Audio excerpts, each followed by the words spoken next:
That's what you get. Well, there's a 1 point at least. Should have won your fight, man. Yeah, I suppose so. At least 1 point does go through for Facio. We'll see if the rotation can prove for Belmont. Not going to happen. 755 takes him out. Dogmai will bleed out as well as the circle swings right back down the river. Cerberus getting heavily rewarded for that. They were trying to send it in. Tyloo's got a full defended position onto him. They haven't managed to make it in safe zone yet. But with those shots, now 755 has to contend with LG, who's trying to carry them back behind this one. Tyloo finds himself suddenly pinched as a circle favors them, but also in the worst of ways, QM spraying down into him. Petrichor Road sees what's going on with 755. It's just a mess for everybody in the south. Tyloo is trying to flex out and do damage to Cerberus, but Luminosity won't allow that to happen. 755 is there ready to defend, but he has just fallen. So that is that behind defender gone down. Question mark still yet to make an aggressive play. You can see how open this stretch is, but that is a nade on point, and that is going to be Cerberus out. We are not even close to being done with this. Nonyx is going to go down. 17 Gaming's trying to creep forward, but where we see T5 at, we've got Sonics. We've got TE also needing to make a similar pathing. While this is going to be going on, Shinji making a desperation push up into the area where Petrichor Road's going to be at. While we see all of this coming down, Petrichor Road is defended up. Wasn't expecting the angle that they saw Shinji coming from. Hit a couple of shots, but now Petrichor Road is hoping that these nades can pay up something for him, and they're not going to connect in the way they want. Once again, a Genji pull-up where Piomi now is here, but was not here at all for the start of this fight. Oh my god, if one nade hits here, that is 3 kills coming through. Do they get away in time? Yes, they do. But the T5 firing line! Yeah, you'd have to imagine that is just them running from one slaughterhouse straight to another. They pull up, mistime it, and now they try and get away, but they're in the lowlands, they're in the open, they're in the Valley of Death. This is the circle. You can see what they're driving into right now. There is nothing to be had here. They're having to take these shots, they're having to eat it. They're just trying to find something that they can cower into, but it's the same time that Petrichor Road's moving forward. Oh my god, oh my god, the nade's not even going to go the right direction. He's blocking off the door. That is just a hot box. There is nothing to be done for Genji. That is the most insanely well-timed play there. And you know what, Pio? He just denied 1 point. I'm not against that. They were going to get it. They were going to get it. So for the fact that Pio nades himself, whether it be on purpose or not, at least you denied one, because that was easily going to go the other way. Sonic's now full speed forward, trying to get to the circle. Tanvu finds the flush on the double. The stance here from Expendables works out for them, despite them being the ones to have players knocked just before. Shrimsy all alone and by himself right now, as you can see the 17 duo trying to see if they can maintain being a duo. Tanvu dancing around, multiple members for the Expendables are around him. He spots it out, goes for space. Shrimsy spins it back around, but that's just going to be the information they needed. LG is eyeing into this one, but LG, who's been quiet for quite a while, has such a strong position in the circle. That flick from Shrimsy was absolutely disgusting. Shrimsy, man, there's something about whenever he gets down by himself, if you take shots, he is just on edge and can spin so quick.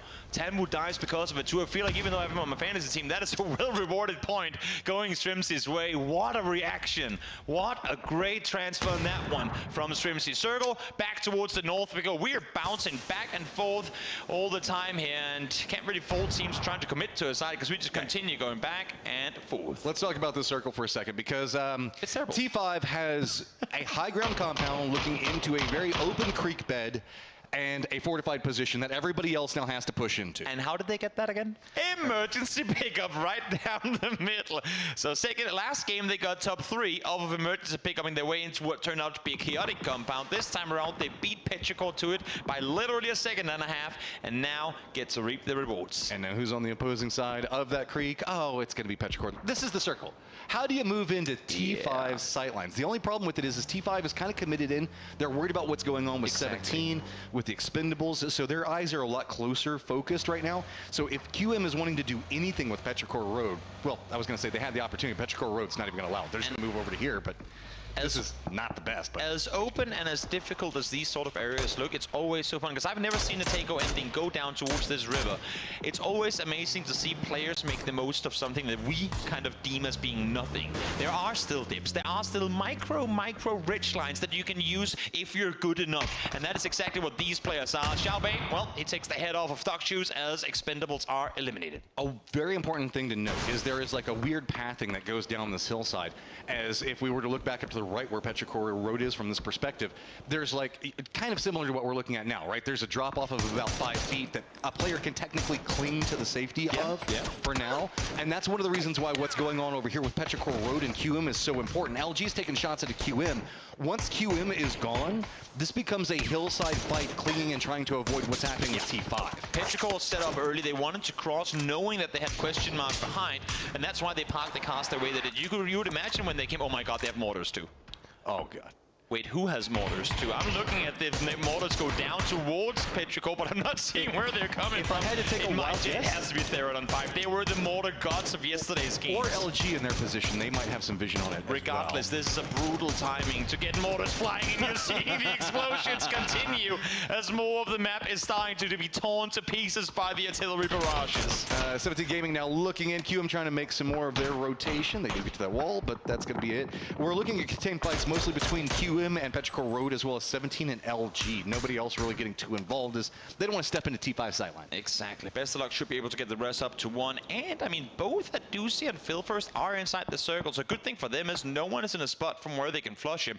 But, of course, we all know that one single mortar, and that's death to all of question. There's that hillside I was talking about. See the path as it navigates through? That's going to be how people are going to try to do something about T5. Yeah, that's about all you got. Oh, Adusi instantly headshot, and that is going to be the entire team down, and now Petrichor alongside Therodon making sure that question mark could not cross. They get the circle once again, and just like that, Petrichor's position is actually looking really solid down below. 17 Gaming at a ridiculous 11 kills, mostly due to those early crashes and the way that they exploited that. But they're still clinging to life. With the 2 members that they had to do a couple of small skirmishes to get into this one.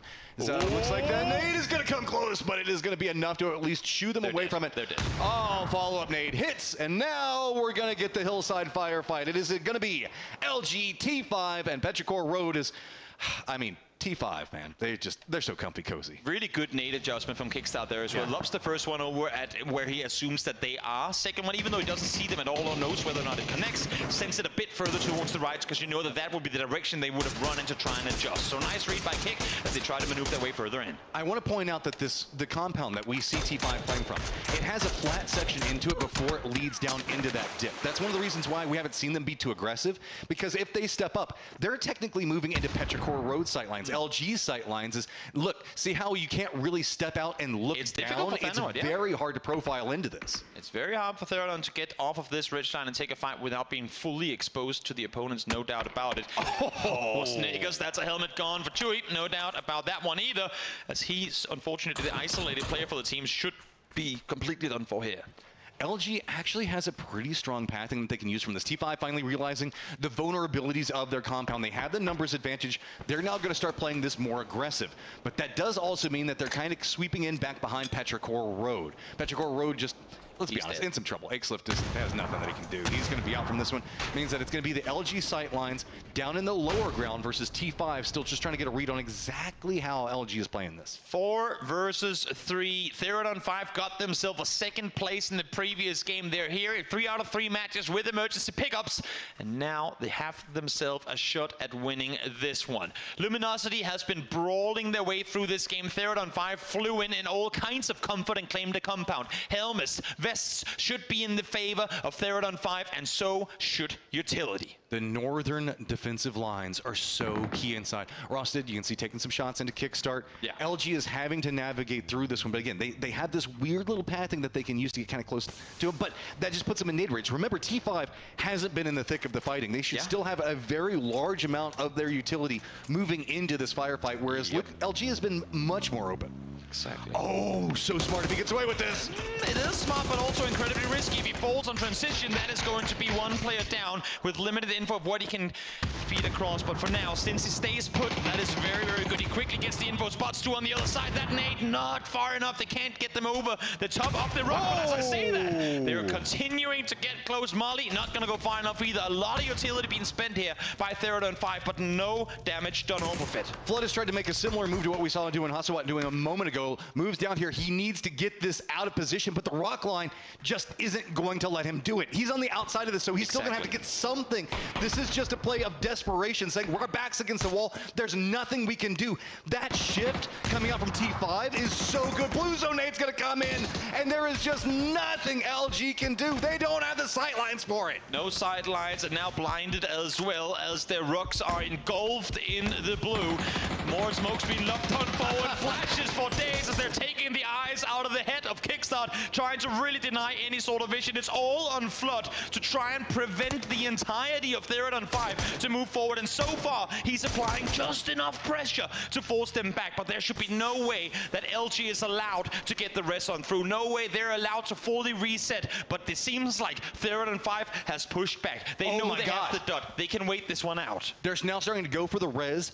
That little bit of pressure that Flood's provided is enough. Now he's going to drop down, try to get himself into the zone. He just needs to get closer and closer to this off-angled position. Maybe somebody on T5 will reveal themselves, because there needs to be something. This is just trying to play for errors. That's all LG is doing. They're waiting for T5 to make a mistake, walk in the wrong angle, and exploit it, but T5 just isn't doing it. I mean, T5 is smart. They're waiting. They know that Flood right now is being the nuisance, and they know he has to move. That rock was not inside the circle. Now it's only the cover that the smokes can grant him, and he has none of his own. He's relying on his teammates to throw anything down there to help him out. Hatsawat, though, soon will be in the exact same situation. He has to come off this rock in just a couple of seconds' time. So right now, I think it's going to be Flood versus Hatsawat on the southern side, and on the other side, it's going to be Snakers and Kickstart against the rest of Therodon 5. And this 1v1 is so big. Hatsawat is focused up the hillside into Kickstart, and the duo, is that going to open it enough for Flood to get anything? He can't find it, just no angle to work with just quite yet.